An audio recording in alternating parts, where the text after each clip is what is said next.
Thank you very much for the invitation. My presentation will be in three parts. First will be an overview of the 2022 energy situation, of course, in the context of the Ukraine invasion. After, I will talk about the sabotage of Nord Stream. And at the end, I will talk about the commissioning of the Baltic Pipe. So the year 2021 set the conditions for a difficult energy situation for Europeans at the beginning of 2022. The post-COVID global economic recovery has strained the liquefied natural gas market, LNG. Now I think everybody knows what is LNG. And the strong demand in Eastern Asia, where LNG prices were higher than in Europe, has reduced the supply available to Europeans. Asian demand, by diverting LNG carriers from the old continent, has prevented the European LNG infrastructure from playing its role of capping gas prices in Europe. This global market configuration has provided an opportunity for Gazprom to fuel a European energy crisis by limiting its exports. In the spring and summer of 2021, at the time of year when gas suppliers tend to fill storage infrastructures in preparation for the cold season, Gazprom tapped into the storage that it controlled in the EU to meet the needs of its European customers. While in the same time, Gazprom underused the Polish and Ukrainian pipeline export capacities.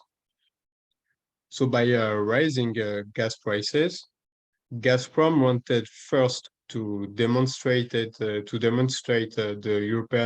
European consumers that the global short-term contract offer for LNG supply is not a reliable alternative. And second, possibly Gazprom wanted to lobby to obtain a certification from the German authorities allowing the commissioning of Nord Stream 2. And probably some Russian leaders at the highest level, of course, were perhaps already thinking of earning money to finance the coming war. The invasion of Ukraine by Russia, which began on the 24th of February 2022, has accentuated the dynamics initiated in 2021. As the conflict progressed, Gazprom tightened its policy of restricting exports to the EU, even cutting off the supply of many customers, including Poland and the French NG, for example.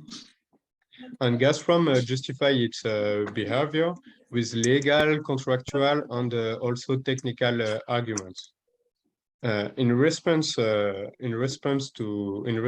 Gazprom's actions, the Commission made some proposals on 15 December 2021 to amend the gas regulations. These proposals included greater control of storage infrastructure and joint gas purchases by member states. On 18 May 2022, sorry. On 18 May 2022, the European Commission presented a much more ambitious plan to make the EU independent of Russian fossil fuels by 2030 or 2027, we hope. This plan is named Repower EU, and it's based on three pillars. The first one is the diversification of supplies. The second is energy savings, which includes energy efficiency and also sufficiency. And the third is the rise of renewable energies. So throughout the 2022 summer, Gazprom gradually reduced supplies through Nord Stream 1, talking about technical problems until it announced the total shutdown of the infrastructure for maintenance at the end of August. At this same time, the price of gas on the EU wholesale market peaked at 340 euros per megawatt-hour on 26 August. To have an idea, 1 year earlier, the price was under 30 euros per megawatt-hour. The technical problems raised by Gazprom were denounced as pretexts by the German authorities. On 26 September 2022, Nord Stream 1 and Nord Stream 2, which had never worked before, Nord Stream 2, really became unusable since they exploded as a result of a sabotage. At the moment, the perpetrators of the sabotage have not yet been identified. The Nord Stream explosion has made European leaders aware that in this time of war, the European energy system is both physically and economically vulnerable. In response, NATO and the EU announced on the 11 January 2023 the creation of a joint working group to strengthen the protection of critical infrastructure in Europe. This group will be responsible for identifying the vulnerabilities in critical infrastructure in the transportation, energy, digital, and space sectors. Another wake-up call that the war has imposed on Europeans is the need for sufficiency, energy sufficiency. This concept has penetrated the discourses of political leaders. As for France, on October 6, 2022, Prime Minister Elisabeth Borne announced a national energy sufficiency plan to reduce energy consumption by 10% over the next 2 years, thanks to the contribution of companies, public authorities, and individuals. As the strategic interest of Europeans align with their energy transition goals, concepts such as war ecology emerge. Beyond a reaction to a momentary geopolitical situation, the integration of the concept of sufficiency into political reflection is to be sustained, because we need to carry out the reduction of energy demand, which is necessary because of our climate objectives and limits of the planet. We need to carry out this reduction of energy in a planned way and not a suffering way, as is the case today.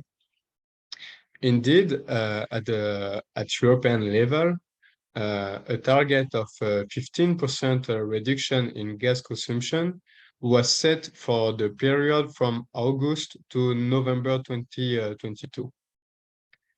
According to Eurostat, this target was exceeded, with a decline of 20.1%.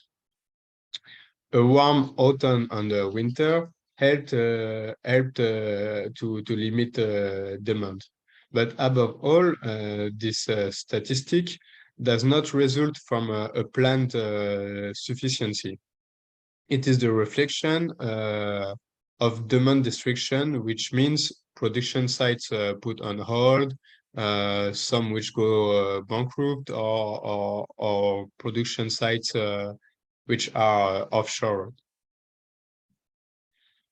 The Europeans finished 2022 with full gas storages, so in a good position to face the winter.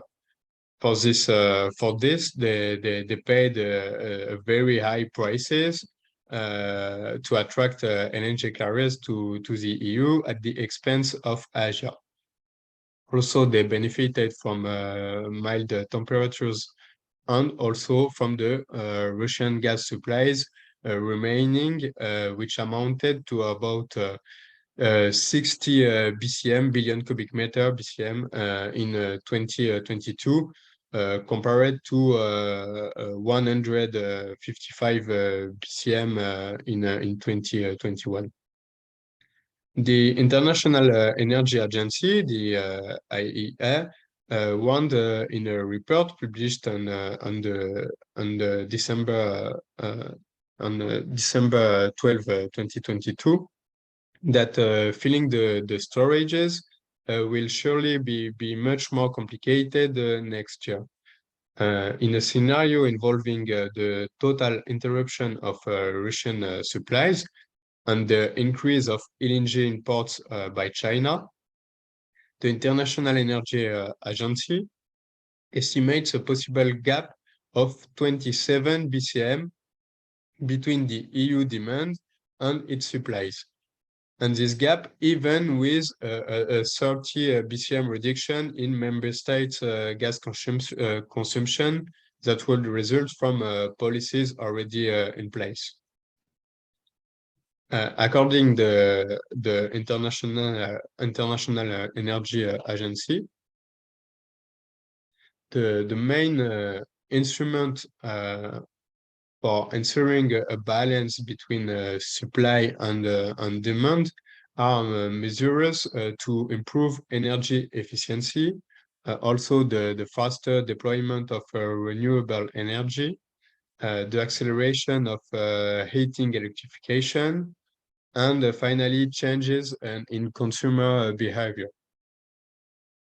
The determining external parameters that will influence the ability of the Europeans to have sufficient volumes of gas for the next winter are first the Russian exports policy.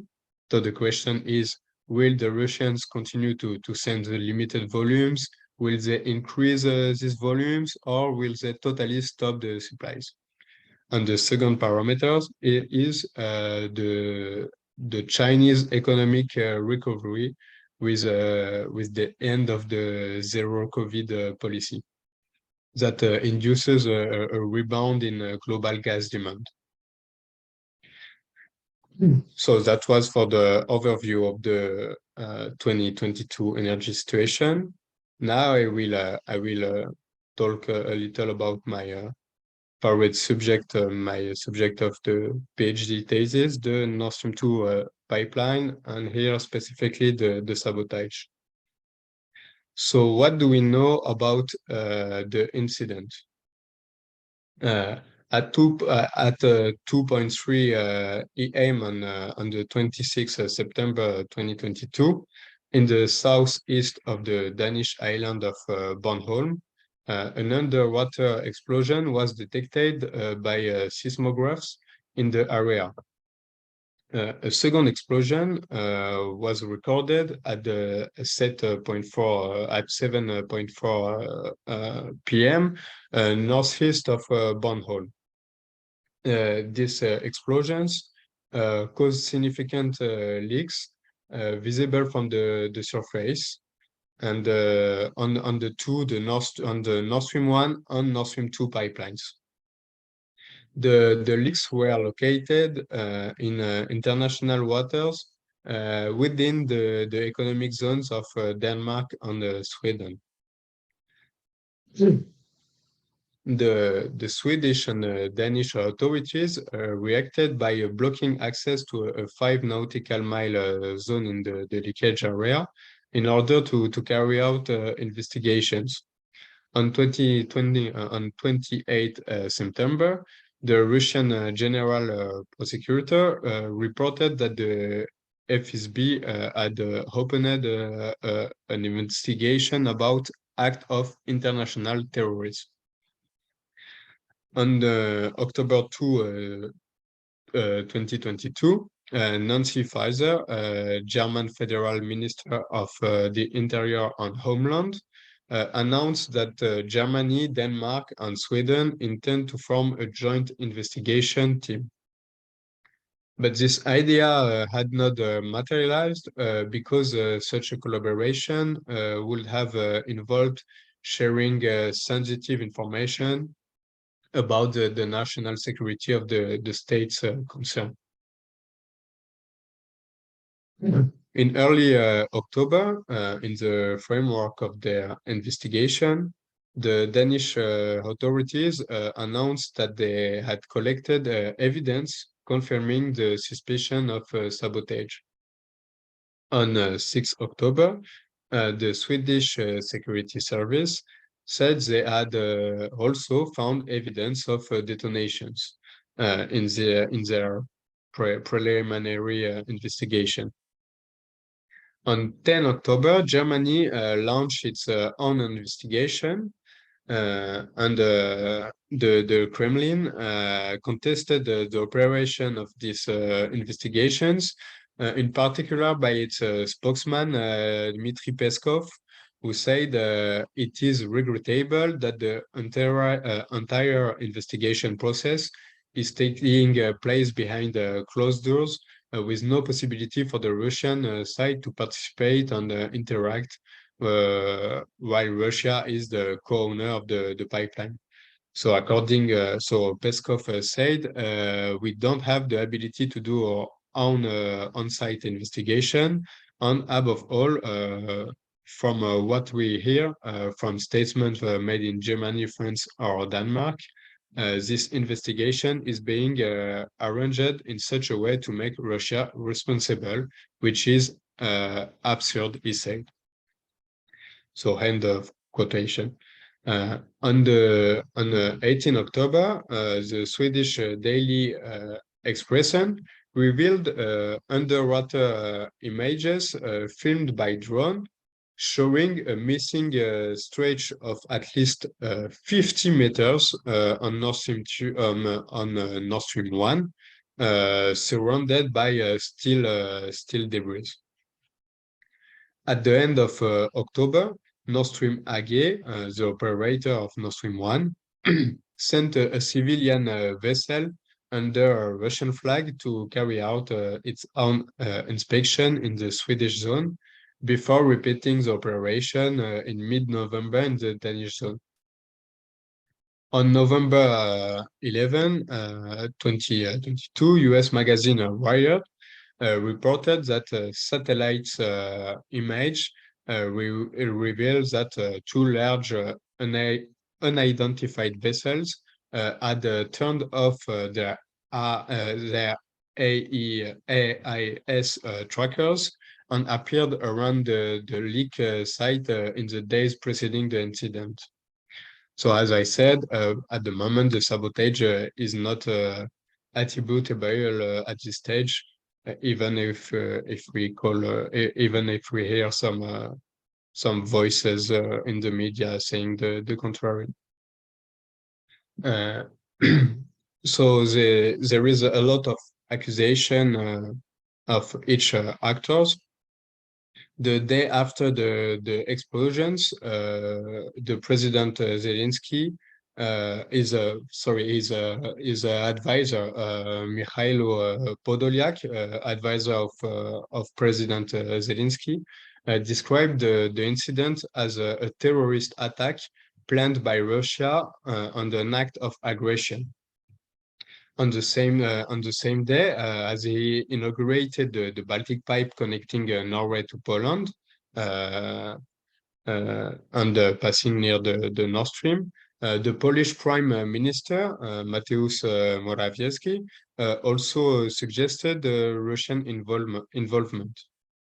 He said it's a very strange coincidence that on the very day we opened the Baltic Pipe, someone commits what is most likely an act of sabotage.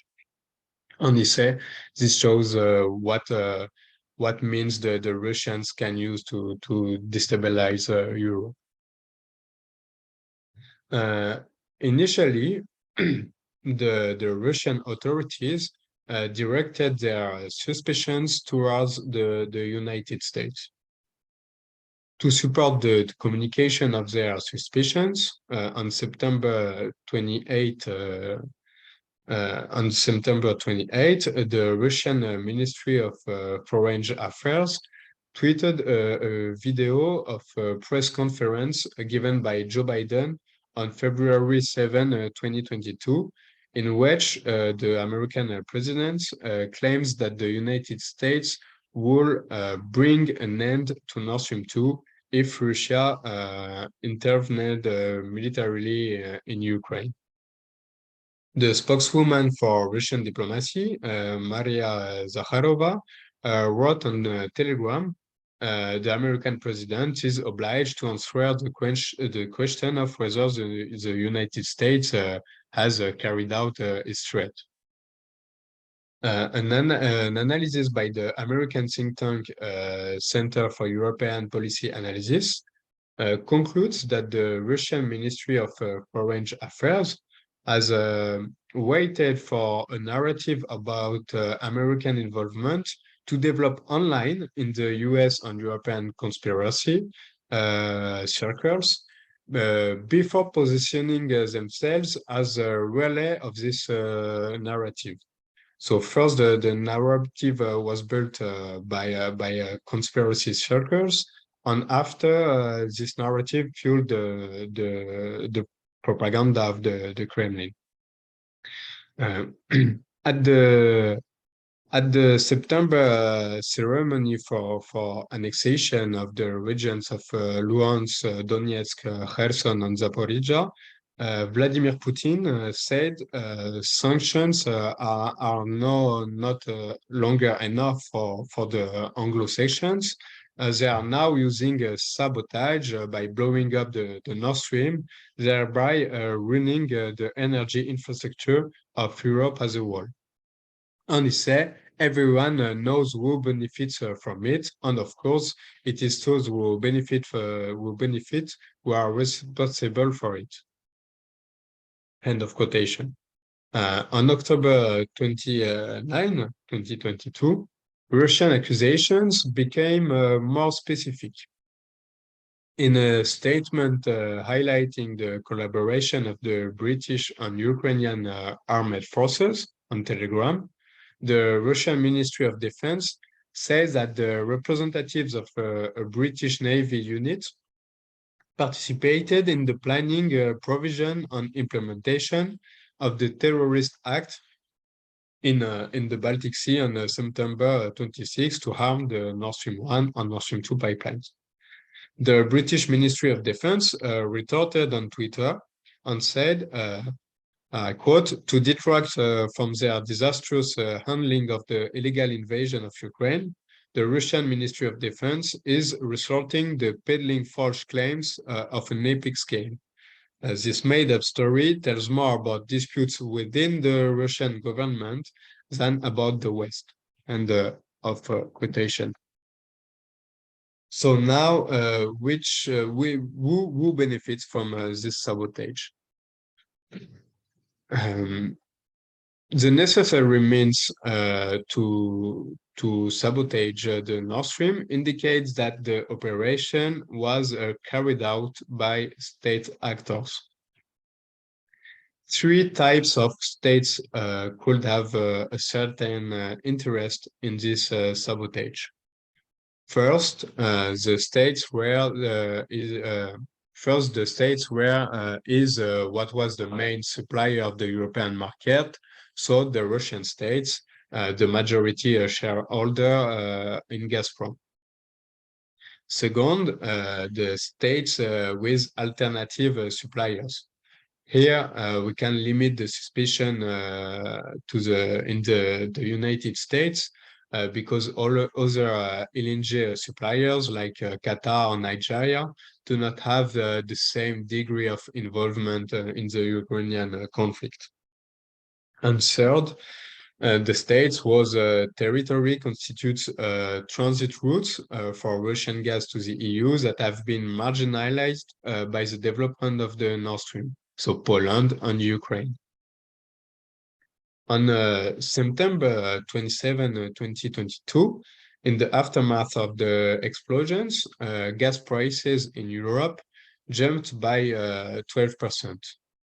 The sabotage of the Nord Stream could be yet another move by the Russian states to keep gas prices extremely high in Europe in order to finance its war effort through the state-owned company Gazprom. However, some means would have not destroying these valuable assets could have been used to achieve the same objective. Especially since the Nord Stream system is Gazprom's preferred route thanks to its modern technology. It allows Gazprom to reach its main customers in Western Europe by bypassing the transit countries considered as non-reliable, Poland and Ukraine. Indeed, to raise the price of gas, Gazprom could have limited its supplies even more than it was already doing. Gazprom has not been using Nord Stream 1 since the 31 August 2022 due to technical problems, they said, and Nord Stream 2 has never been put into operation due to lack of German administrative authorization. Thus, the short-term economic benefits gained by Gazprom as a result of the sabotage appear to be largely outweighed by the long-term economic losses that will result from the disappearance of the spearhead of the company's export system. The strategic interest for the Russian states also seems limited since exports to Western European customers can now only go through Poland or Ukraine. The Russian authorities pointed to the huge profits, they said, made by American gas companies, which could have motivated, according to them, a sabotage by the United States. However, American companies did not need a Nord Stream explosion to continue to increase their share in the European market.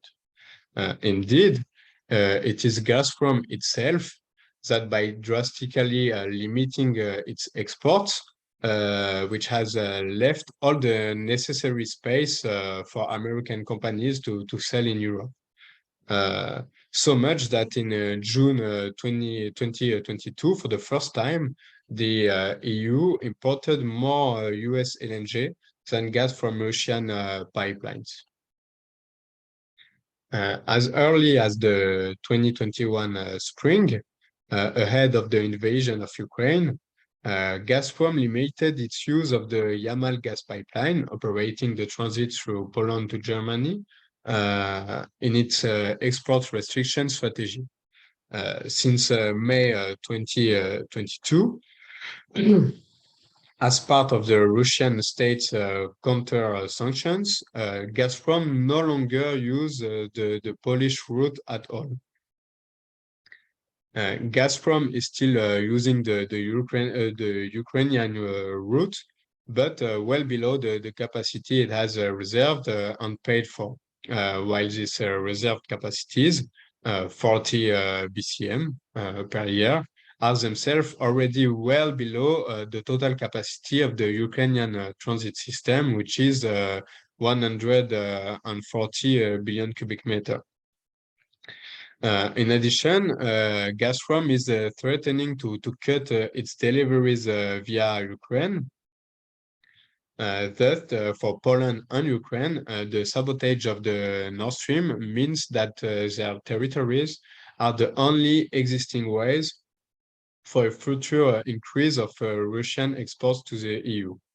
For the states marginalized by the development of the Nord Stream, the sabotage of these pipelines is the assurance that the Russian states will not be able to monetize an increase in supplies via the Nord Stream route in exchange of some concessions.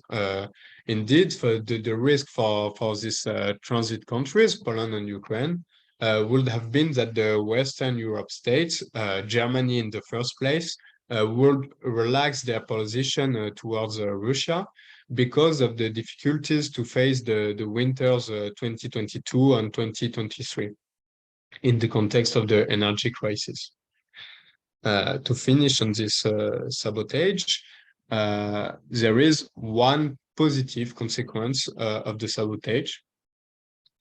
In response to the Russian invasion, the European Commission has proposed the Repower EU plan aimed at getting the EU off Russian fossil fuels by 2027. One of the pillars, as I said, of the plan is the diversification of gas supplies, particularly through LNG imports. The majority of European terminals are in the West. This implies a reversal of the structure of internal European transit, which must evolve from a mainly east-west oriented flow to a west-east oriented flow.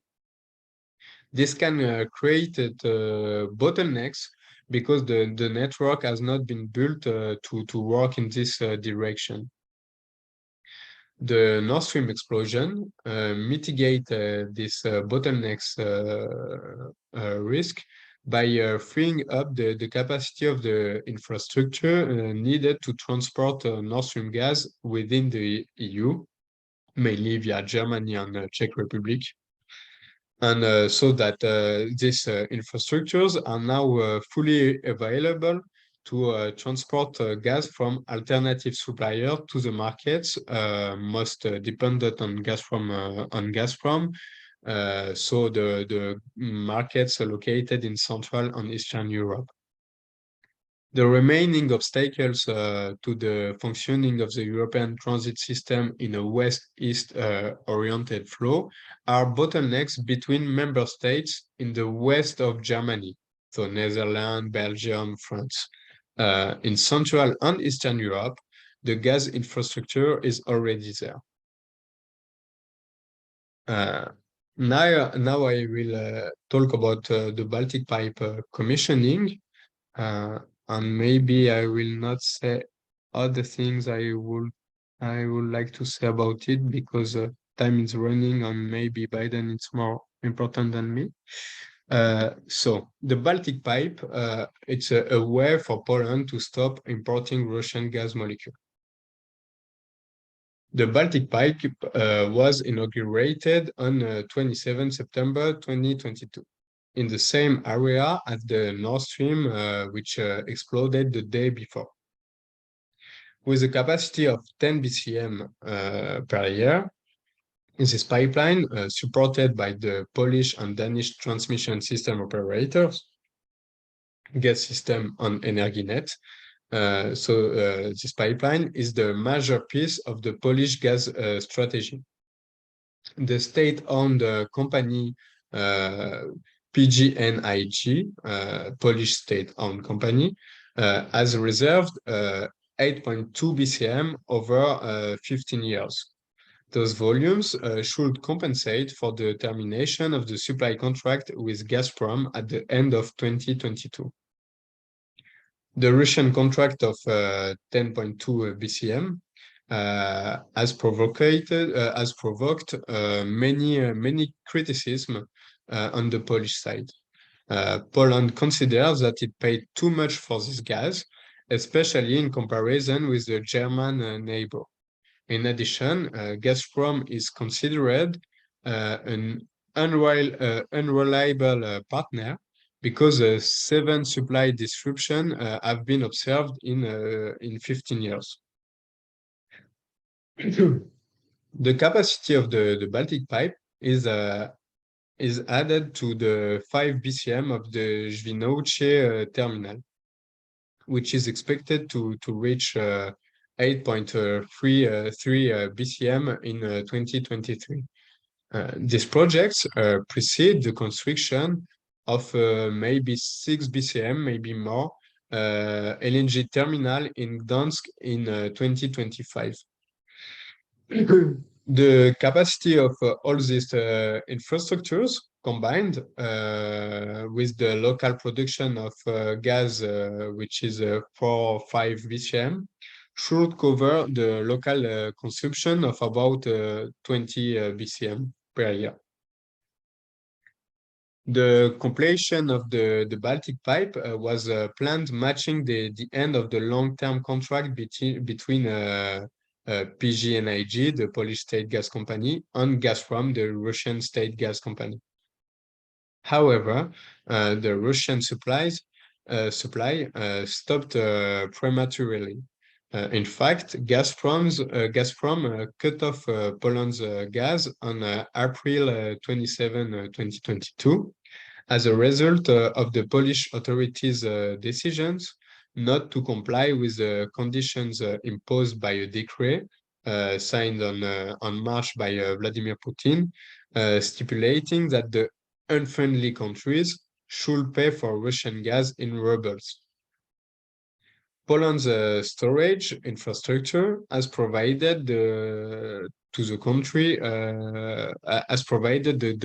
with the resilience it needs to overcome the 2022 and 2023 winter.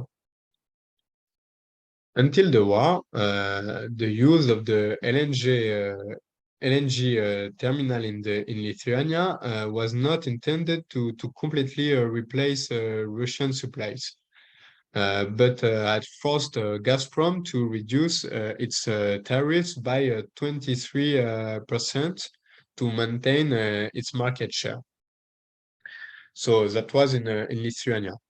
Such an economic gain was not the objective of the Polish diversification policy, which aims to completely eliminate the Russian gas from the domestic market. Polish political leaders perceived the supply of Russian gas as a source of insecurity and associated with a tool of political influence of the Russian state. I think today everybody is agree. So in contrast to the Lithuanian case, the Polish state-owned company, PGNiG, never intended to use the diversification infrastructure to renegotiate favorably the supply contract between it and Gazprom. And in November 2019, PGNiG announced that it will not renew this contract at the end of 2022.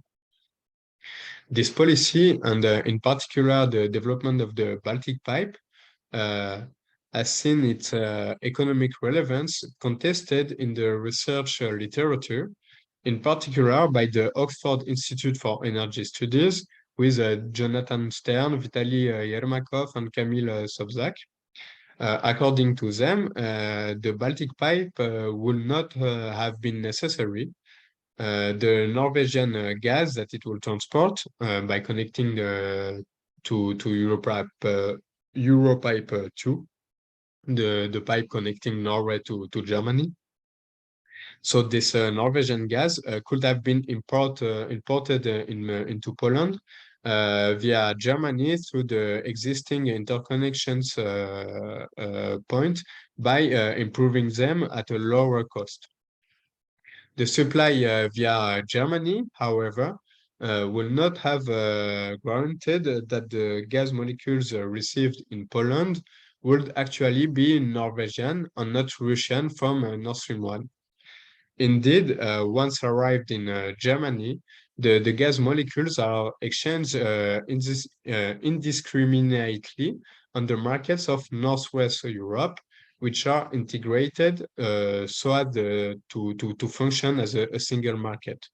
So instead of integrating into this Northwestern European markets at a lower cost, Poland preferred to build the Baltic Pipe, thus ensuring that the imported gas molecules are Norwegian and not Russian. The authors of the Oxford Institute for Energy Studies described the Polish strategy as a, I quote, ideological physicality. So maybe I'm too long, so I will conclude on this part. Or maybe I can continue. I don't know for the time. Yes, thank you. I think if you need 5 more minutes, it's pretty okay. Okay. No? So I will finish quickly. 5 minutes. Okay. So for more than a decade, the countries of Central and Eastern Europe have developed policies to diversify their gas supplies, given their high degree of dependence on Russian gas. The Baltic Pipe, supported by the EU for this purpose, is part of the development of a new regional gas architecture, allowing a new exchange by adding a north-south dimension to the traditional east-west flow. In conjunction with conjunction with the Baltic Pipe, the EU also supported the construction of a Poland-Slovakia interconnector with a capacity of 5.7 BCM to Poland and 4.7 BCM to Slovakia, which should allow the transmission of volumes imported into Poland to other markets in Central and Eastern Europe.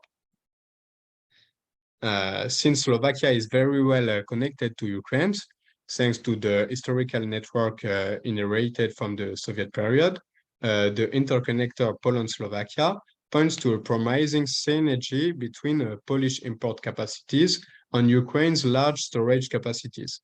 With 31 BCM of storage capacity, Ukraine holds the third largest capacity in the world, behind the United States and Russia.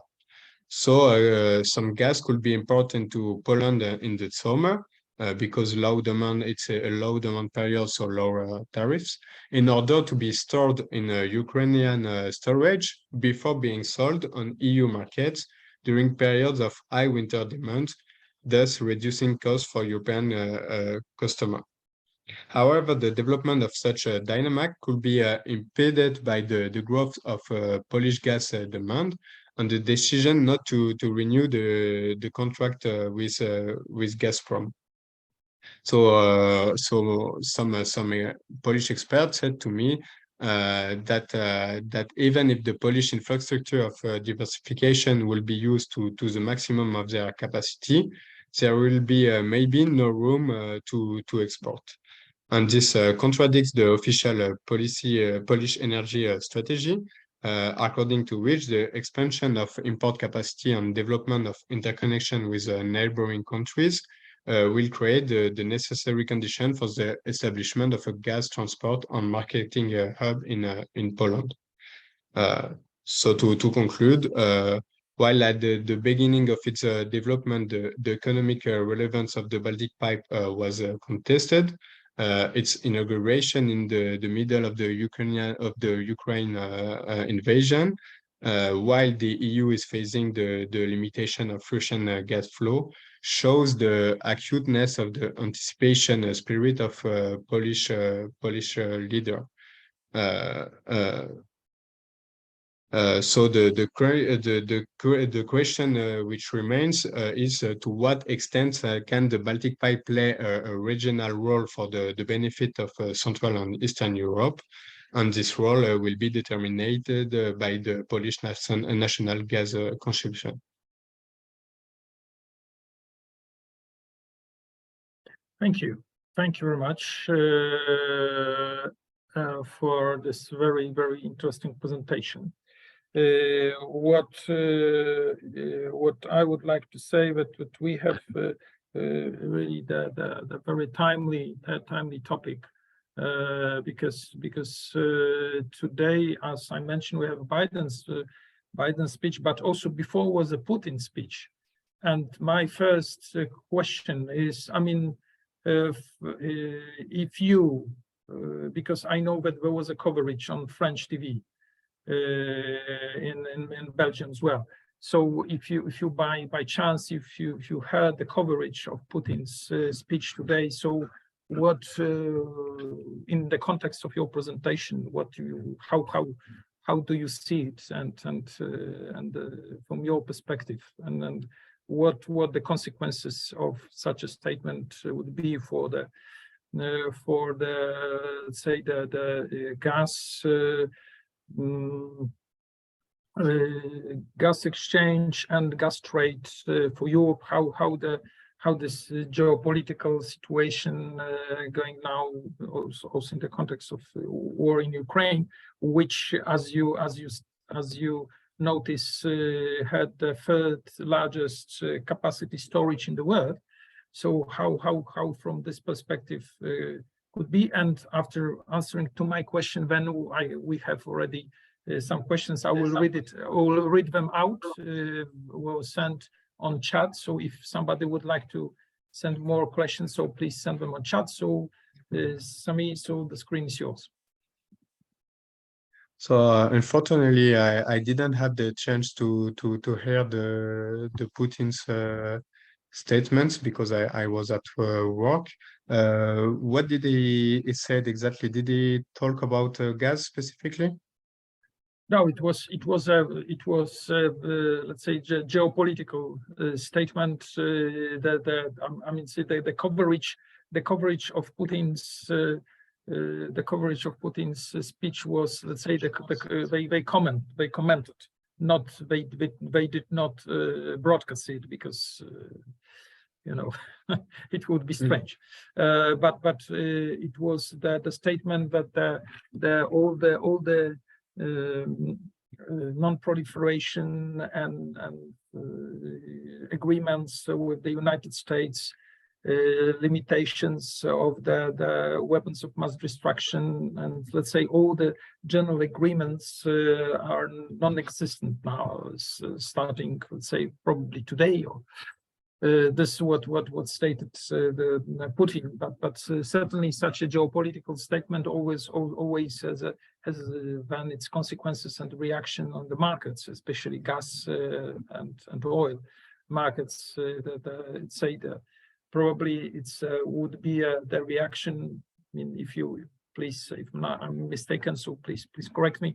So probably it will be, let's say, that today or tomorrow would be a rise of the maybe short time or the mid-term little rise in the prices of gas. Just in reaction to the statement. I don't think there will be a strong reaction to the Putin statement on the gas market. In this moment, the gas tend to calm down. We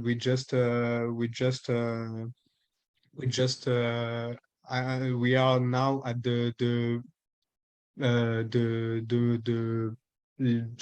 level to maybe 18 months ago, so a pre-war level, and normally it will be stable, because the European gas storages are still full at maybe 40% in this moment.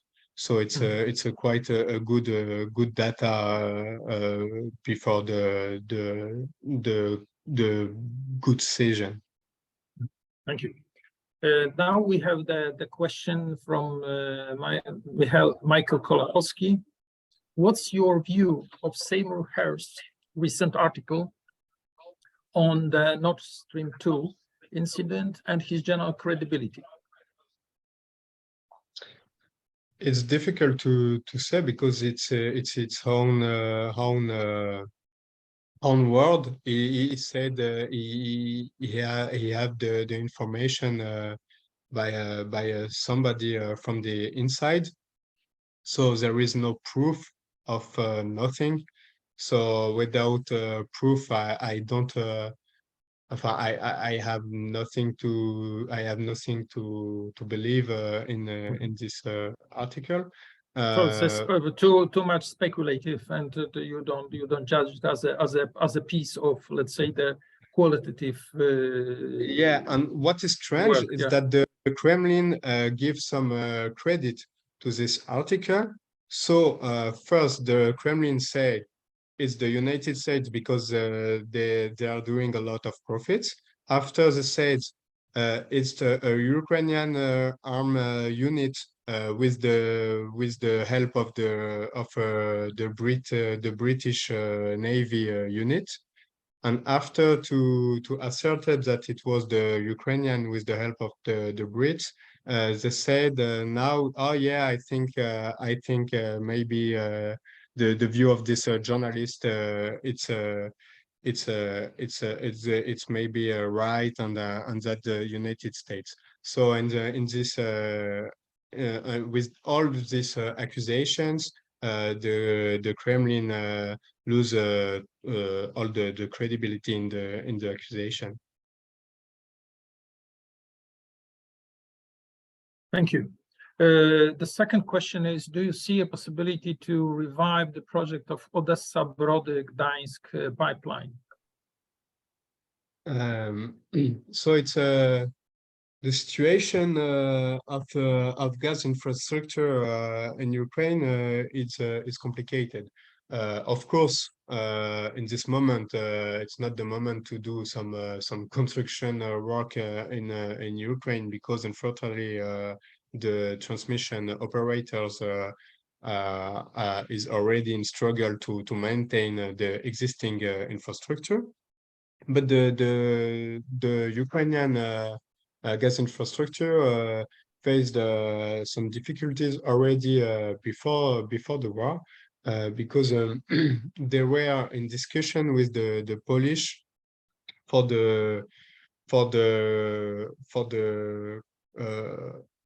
to increment the capacity between Poland and Ukraine.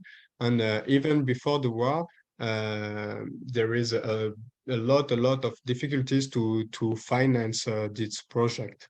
So for the moment, and after the war, when it will be possible to do more interconnections between Poland, Slovakia, Hungary, and Romania grids with the Ukrainian grids, the question will be where to find the financing. Right, thank you. Thank you. So speaking in technical terms, how do you see, because it also was a quite interesting discussion about the security of all the pipelines, underwater pipelines. And is it possible to monitor all of them? I'm not speaking about the huge projects in the oceans, but I'm speaking about projects like in a small scale, because Baltic Sea is rather small when comparing it to Mediterranean Sea, and not speaking about South China Sea. But is it possible to have say the permanent system of monitoring to avoid incidents described in your work? I'm not a specialist in the question of security of critical infrastructure. So I know that there is permanent monitoring for each infrastructure in a normal period. It's how it works. But to have a total control on each part of the grids, I think it's difficult, and you have to control the physical integrity of the grids, so to avoid some explosion or thing like that. But there is also the cyber aspect of the problem. And now with the more and more interconnected grids, the focus is also on the cyber aspect. On that, I know that there is a strong cooperation between some American task forces and some authorities in Central and Eastern Europe. They work together on that. Right, right. Yes,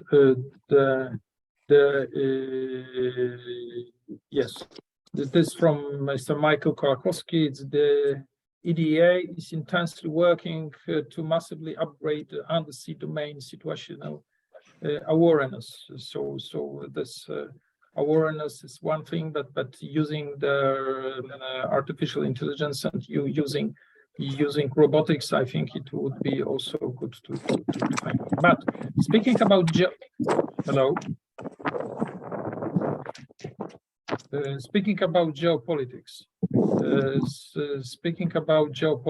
so the geopolitical situation nowadays, you discuss also the renewable sources of energy, and as you know, the number of renewable energy devices growing also in the Baltic Sea.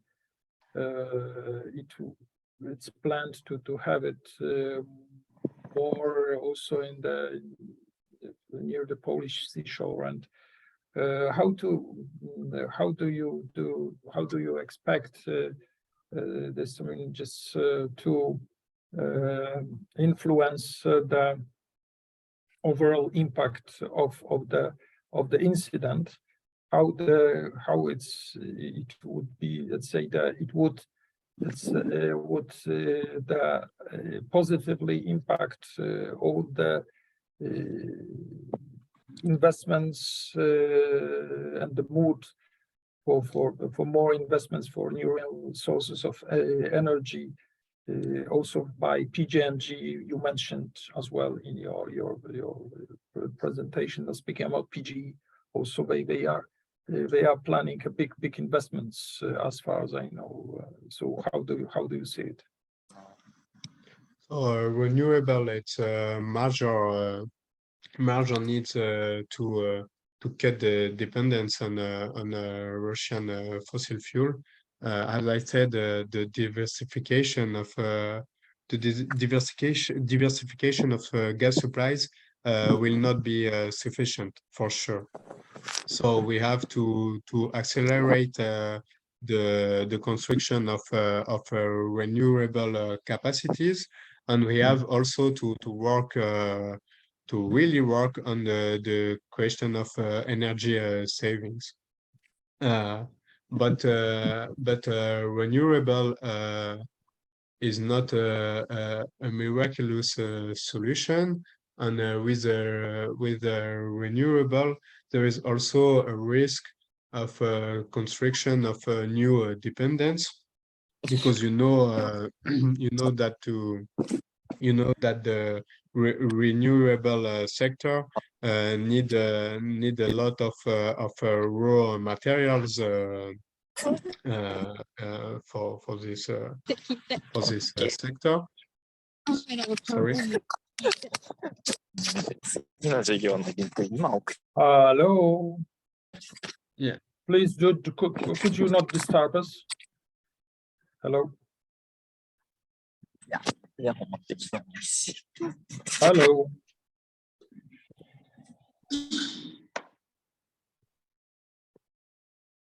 So yes, sorry. I said sorry. No problem. So there is a need. There is a need to of a lot of raw materials in the renewable sector, and China have a dominant position on a lot of raw materials. So we have to think the development of this sector of the futures by integrated the geopolitical aspects at the beginning of the reflection on the development of this renewable sector. So by that I mean that we have to build the supply chain in these sectors, not only on the economic rationality, but also by thinking about geopolitical. So and in this perspective, as you know, yes, certain geopolitics, but geopolitics of Baltic Sea, as you emphasized today, it's really unique, yes, and because you have let's say the near future, it would be, let's say, Russia surrounded by all the NATO countries, and speaking about the geopolitical situation, and so how to, it's a general say question also asked by President Macron. So how to speak to Russia? I mean, not now, but let's say in midterm, like in 2-3 years. I mean, just is it possible to reestablish this cooperation also in the energy, or not? Or the war and aggression against Ukraine just cut off all the possibilities just to reinstall all the cooperation which existed in the 90s? The official objectives of the REPower EU plan is to stop totally the cooperation on fossil fuels by 2027. I think in the continuity of that, cooperation on future sectors like hydrogen, I think it's dead. So I'm studying the Nord Stream 2 project, and the Germans were dreaming about import a lot of hydrogen by Nord Stream 2. They said maybe we can import 80% of hydrogen. On the Russian, on their side, they developed a strategy, a hydrogen strategy to export towards the EU. Typically, I think that these types of cooperation are now dead, and Russia is not a big player of renewable energy. So definitely, I think that in the future, Russia will not be a major player in the energy market in Europe. Yeah. But some people have opinions that maybe the European cannot cut like that the supplies of the relation. And I think you heard the ministry, the gas ministry of Qatar, who said that maybe in 2, 3, or 5 years, I don't remember, European will buy Russian gas again. Right. That's why my question. Okay. Yeah. Because this what it was the reason behind the statement of President Macron. So we're not speaking now, we are speaking about the future. Yes, and this is what you said. But this, like, we have to think about also about what might happen in 5 years. So because this is a matter of belief that the war will not last for next 20 years in Europe. Even now, the situation is not clear, because we passed we just succeeded to pass this winter because of the 60 remaining BCM of Russian gas. Next year it will be different if we don't have volumes.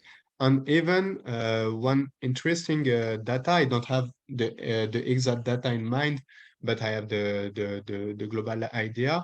This year, while the Russian gas export by pipeline were really down, the LNG, the Russian LNG exports towards Europe were rising.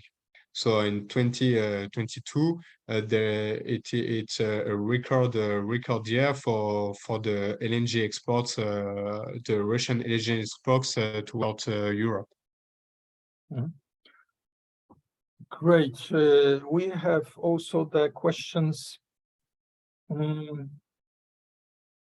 Which country can become a new large-scale gas exporter, like Russia to the EU countries, by Mr. Yeho Zarudny? Like Russia, nobody have the capacity to fully substitute Russia. So we have to combine the capacities of all the alternative suppliers around the world. So we take a little more gas from Norway, but there is not extensive capacity to send more gas. We will double the imports from Azerbaijan from pipeline by Turkey by 2027. But it's only 20 BCM, you know, it's nothing. One Nord Stream, it's nothing. It's not nothing, but it's not a big not big as substantial as Russia. It's not big. Yeah, because to have an idea, in 2021, Russia exports toward Europe 150 BCM, and it was not a great share even 2021. So double the capacity from Azerbaijan. Algeria is also working on the expansion of its production capacities, but it will take time and it will take money. So Algeria needs the support of the Western companies. And the other possibilities are LNG players, and the main are United States and Qatar. So United States and Qatar have the possibility to expand quite significantly their production and export capacities. But to do that, they need some long-term contract engagement. And for the moment, Europeans are not willing to be engaged in long-term contracts because it contradicts our climate objective. You can't now sign a 20 years long-term contract for gas when you want to be carbon neutral by 2050. Great.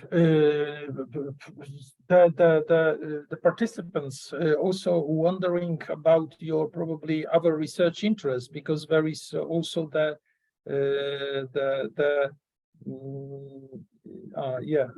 a question about the security of nuclear power plants located by the sea.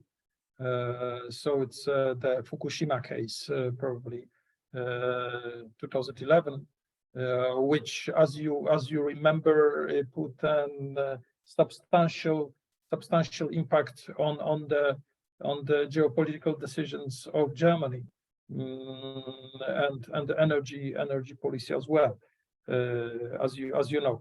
But we don't know what are your research interests beyond what you presented today. So I don't know if you are also interested in... Unfortunately, I cannot answer on nuclear energy and specifically on the security. Okay, thank you. And another question from Mr. Michael Korakowski. It's would opening up of the Northern Sea route significantly alter the shape of global gas market? Is the very risk of Asia competing with EU for Norwegian gas? Asia will compete with Europe for the LNG supplies in general. So LNG supplies, LNG is a global market, not a regional as the pipeline system. So for sure, for LNG, there will be a strong competition between Asia and Europe. But the northern route, I think, will be used in majority by the Russian carriers that will go towards Asia, because now Russia is gambling a lot on LNG, and there is 18 projects, small and larger projects of LNG plants planning in this moment in Russia, and the government took the decisions to invest a lot in LNG, because in the strategy of pivot toward Asia, LNG is the central piece for the Russian strategy, because it's more easy to develop than the big gas projects like power to Siberia too. Thank you very much. Any questions from participants we have for today before we thank our speaker? So it's my question is only, say, will you publish it in French or English? Probably French. Yes, you will publish it. I mean, speaking about your PhD, it will be available. Yeah, the PhD. The PhD thesis will be in French, but I will try to publish some articles in English. Right. It will be great, because the topic is extremely interesting. Thank you very much for this presentation, also for answering our question. So Sami, thank you, and certainly good luck with your research, because it's exciting.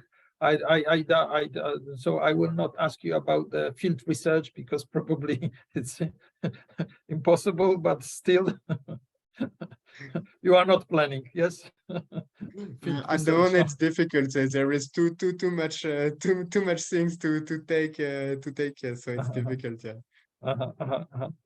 So thank you very much, and hopefully, so after you finish your research, and so we can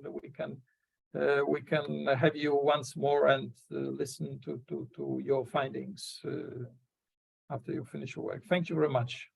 Thank you very much for the invitation. It was a pleasure. Thank you very much. Thank you. Good to see you.